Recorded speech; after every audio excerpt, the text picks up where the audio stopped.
पहले एक राजा राज्य में राज करते थे। वह किसी भी समस्या का बहुत समाधान ढूंढ लेते थे। राज्य में कोई भी झगड़ा हो या किसी चीज का बंटवारा हो, सब राजा से ही न्याय मांगते थे।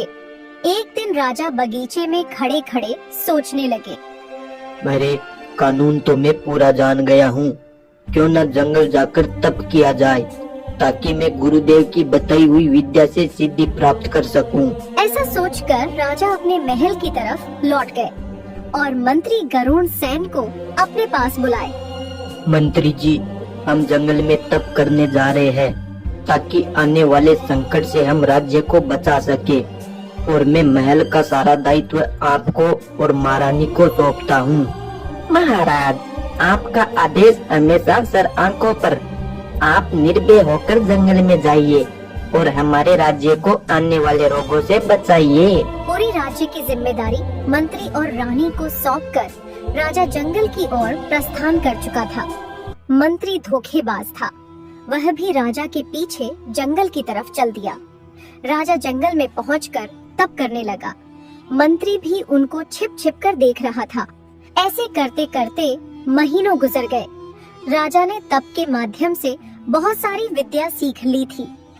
अरे, मुझे लगता है राजा का तप समाप्त हो गया है। अब राजा से पहले मुझे महल पहुंचना होगा। ऐसा बोलकर मंत्री गरुड़ वहाँ से चला जाता है। मंत्री गरुड़ महल पहुंचकर कुछ सेनापतियों को अपने साथ लेकर राजा को लाने के लिए वहाँ से निकल जाता है। राजा मंत्री और उनके महल के सेनापतियों को देखकर बहुत खुश हुए। मंत्री जी, हमारी तप विद्या समाप्त हो गई, चलो राज्य की ओर प्रस्थान करें।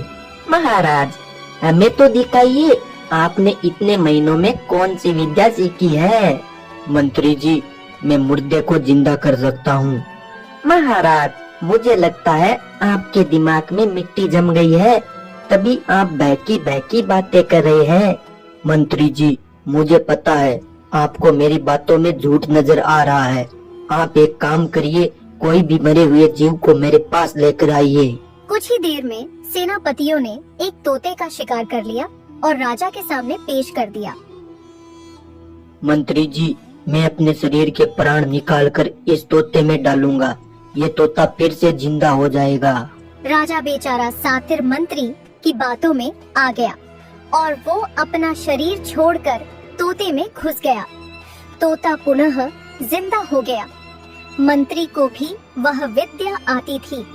वह अपना शरीर छोड़कर राजा के शरीर में घुस गया और खड़ा होकर हंसने लगा। अब मैं इस राज्य का राजा हूँ। सेनापतियों, इस प्यारे से तोते को मार दो। ये सुनते ही राजा तुरंत वहाँ से उड़ गया और अपनी जान बचाई। मंत्री राजा के शरीर में राज दरबार पहुँच गया। राजा को देखकर राज्य की प्रजा काफी ज्यादा खुश हुई। शरीर तो राजा का था, लेकिन अंदर आत्मा शैतान मंत्री की थी। जब वो बोलता था तो आवाज राजा की नहीं थी। सारी प्रजा चकित थी कि राजा की आवाज कैसे बदल गई। अब रानी को कुछ संदेह होने लगा। सेनापति, राजा को बताना कि मैंने व्रत रखा है। जब तक मेरा व्रत पूरा न हो जाए तब तक मेरे पास न आए, और जब मेरा व्रत पूरा हो जाएगा तो मैं खुद बुलाऊंगी। सेनापति राजा के पास जाकर सब कुछ बोल दिया जो महारानी ने बताया था। असली राजा नहीं जानते थे उनके मंत्री धोखेबाज निकलेंगे। वो जाकर एक पेड़ पर बैठ गए जहाँ पर पहले से ही बहुत सारे तोते रहते थे। कुछ दिन बाद एक शिकारी की नजर उस पेड़ पर पड़ गई। शिकारी ने अपना जाल फेंक दिया। सारे तोते वहाँ से उड़ गए, लेकिन राजा उस शिकारी की जाल में फंस गया। शिकारी राजा को पकड़कर पिंजरे में डाल दिया और पिंजरा लेकर अपने घर की तरफ चल दिया। रास्ते में एक पान की दुकान थी। शिकारी पान खाने के लिए पान की दुकान पर चला गया। पान वाले ने देखा कि शिकारी के हाथ में बहुत ही प्यारा तोता है। उसने वो तोता शिकारी से खरीद लिया। अब राजा तोते के रूप में पान वाले के पास रहने लगा। एक दिन उसी राज्य की एक महिला अपने पति के साथ मायके जा रही थी। चलते चलते महिला ने देखा कि उसका पति गायब है। वो वहीं पर रुककर अपने पति को ढूंढने लगी। थोड़ी देर में वो देखती है कि उसके तो दो दो पति हैं। उनमें से एक आदमी भूत था जो उसके पति का रूप लेकर आया था।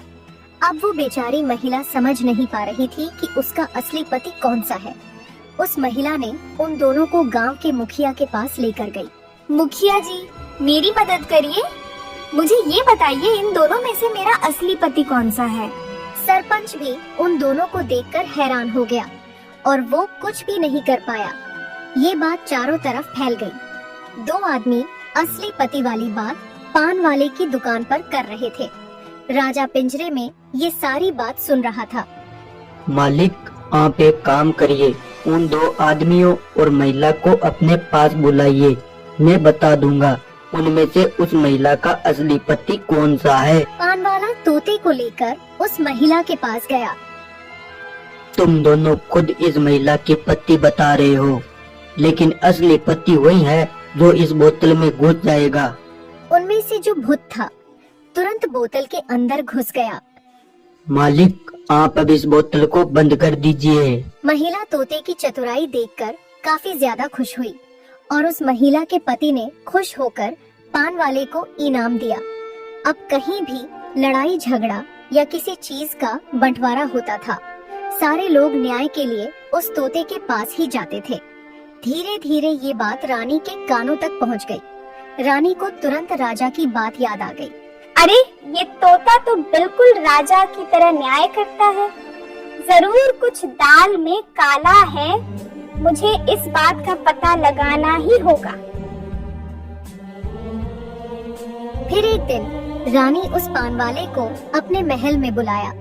जब तोते ने रानी को देखा तो वो रोने लगा और पूरी कहानी रानी को बताई। रानी भी राजा की ये दुख भरी कहानी सुनकर रोने लगी। महाराज, मुझे ये बताइए कि वो मंत्री आपके शरीर से कैसे बाहर निकलेगा? महारानी, मैं जैसा बताता हूँ तुम वैसा ही करना। राजा ने रानी को पूरी विद्या बता दी। रानी तोते को लेकर महल चली गई और तोते को अपने शयन कक्ष में छुपा दिया। फिर रानी ने सेनापति को अपने पास बुलाया। जाओ और राजा को बता दो कि आज हमारा व्रत पूरा हो चुका है। वह मेरे पास आ सकते हैं। सेनापति जाकर सारी बात मंत्री को बता दी। ये बात सुनकर मंत्री काफी ज्यादा खुश हुआ। मंत्री रात होते ही रानी के पास गया और रानी से प्यार भरी बातें करने लगा। रानी ने उसकी आवाज सुनकर यह समझ लिया कि यह मंत्री है जो राजा के शरीर में है। महाराज, आपने कई साल तक तपस्या की है। मुझे भी दिखाओ, आपने ऐसा क्या सीखा है? महारानी, मैं मुर्दे को जिंदा कर सकता हूँ। महाराज, आप हमसे कब झूठ बोलने लग गए? मुझे आपकी बातों पर यकीन नहीं है। महारानी, मैं झूठ नहीं बोल रहा हूँ। तुम मेरे पास कोई मुर्दा जीव लेकर आओ, मैं उस जीव को पुनः जीवित कर दूंगा। महाराज, मैंने सुना है हमारे राज्य का एक धोबी का गड्ढा मर गया है। आप उसको जिंदा करके दिखाओ, तब मैं मानूंगी। अगली सुबह रानी और मंत्री जो राजा के शरीर में था, दोनों धोबी के पास आ गए। मंत्री मरे हुए गड्ढे को देखकर अपनी विद्या में अंतर ध्यान हो गया और कुछ ही देर में राजा के शरीर को छोड़कर गड्ढे के शरीर में प्रवेश कर गया। गड्ढा जिंदा हो गया। राजा को इसी पल का इंतजार था। राजा ने अपने शरीर को तोते से निकाला और तुरंत अपने शरीर में वापस घुस गया।